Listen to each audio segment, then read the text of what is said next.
Subscribe to FarmLab before we begin, because what I'm about to reveal challenges everything modern gardeners think they know about clay soil. Most guides tell you to add sand, dig relentlessly, or rely on chemical conditioners, yet centuries of farming history prove these methods often make the problem worse. Ancient techniques transformed stubborn clay into fertile, workable ground. And when I applied them, my garden changed almost overnight. This isn't theory. It's practical knowledge the modern gardening world has largely forgotten. Why clay soil has always been a challenge, but not a curse. Clay soils are dense, hold water, and resist root penetration. Modern gardeners see this and panic. Too often, the response is deep digging or adding sand, which disrupts natural soil structure and can create concrete-like layers over time. Ancient farmers understood clay differently. They observed its strengths, water retention, mineral richness, and learned to work with it rather than against it. How organic matter was the original clay fix. Long before synthetic soil conditioners, farmers used organic matter to transform clay soils. Compost, straw, green manure and animal manures were layered onto the surface or incorporated lightly. The key was slow integration. Organic matter did not just lighten the soil. It fed microbes that naturally loosened the clay. Microbial activity aggregated fine particles into crumbly structures, creating pores for air and roots. In my own garden, I applied this principle by spreading a thin layer of aged compost and straw over clay beds and leaving it undisturbed.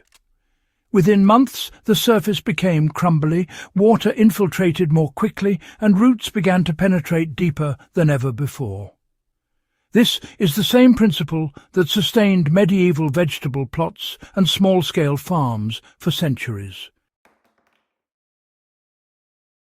You know, modern guides often recommend turning clay soil to improve drainage. But in reality, heavy digging breaks down the natural layering of clay, compacts the subsoil, and exposes dormant microbial populations to stress. Historically, farmers actually limited digging, opting instead for surface amendments and planting directly into unturned soil. So let's talk about how cover crops were used to loosen clay from below. Ancient farmers didn't just feed clay from the surface, they worked it from below as well. Deep-rooted plants such as vetch, rye, and certain legumes would penetrate compacted layers, creating channels for air, water, and roots. And when these plants died, their decomposing roots left permanent voids and organic matter within the clay. This dual approach, feeding from above, loosening from below, was honestly remarkably effective. In practice, I planted winter rye across compacted beds and simply let it grow through the season. By the following spring, the soil felt lighter, more aerated, and ready for planting without a single turn of the spade.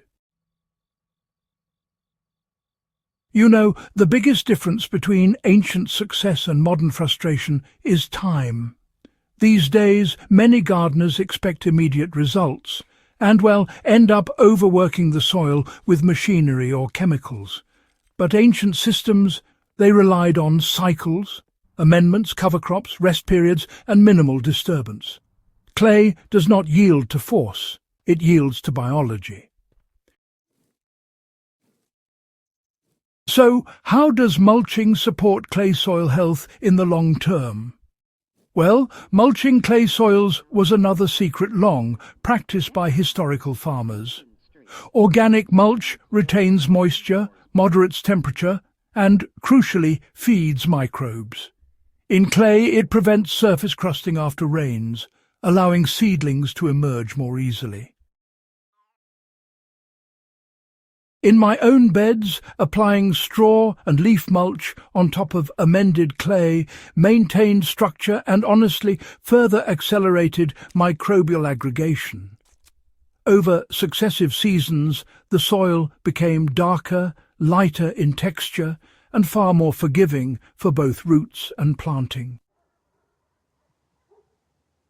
So, let's talk about how to combine these methods in a modern garden.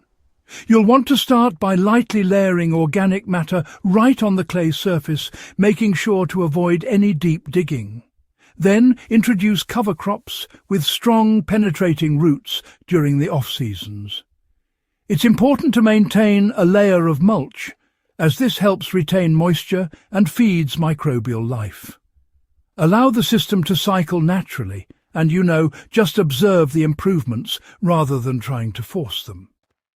Even small urban plots can benefit. Containers and raised beds with clay-rich soil respond really well to layering compost, planting deep-rooted greens and mulching regularly. Now, here's why this knowledge is, absolutely crucial for resilience and sustainability. Clay soils actually dominate much of the world's agricultural land. If you mismanage them, it leads to erosion, compaction, and a dependence on artificial inputs. But you see, ancient techniques show us that restraint, biology, and patience can create fertile, resilient soil without the need for expensive amendments.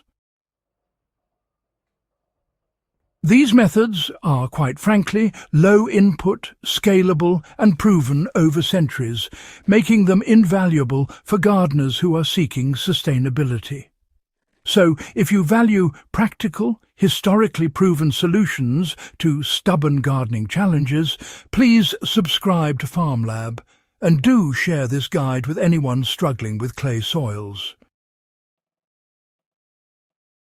By returning to the wisdom of the past, we can reclaim productive, resilient gardens without endless labour or chemical dependence. The clay soil conspiracy is real, but, the fix has always been right in front of us.